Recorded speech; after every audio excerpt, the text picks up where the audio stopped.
আসসালামু আলাইকুম, JK learning একাডেমিতে আপনাদেরকে স্বাগতম।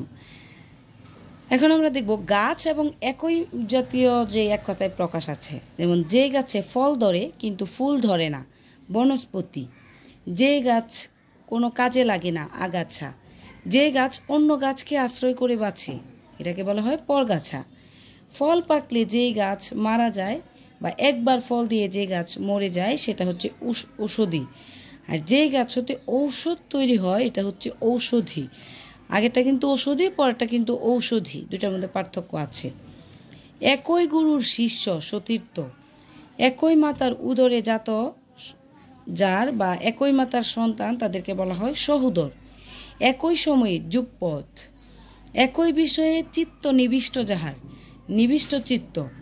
একই সময়ে বর্তমান, খুবই গুরুত্বপূর্ণ, এটা প্রায়ই আসে। সমসাময়িক, একই কালে বর্তমান, সমকালীন।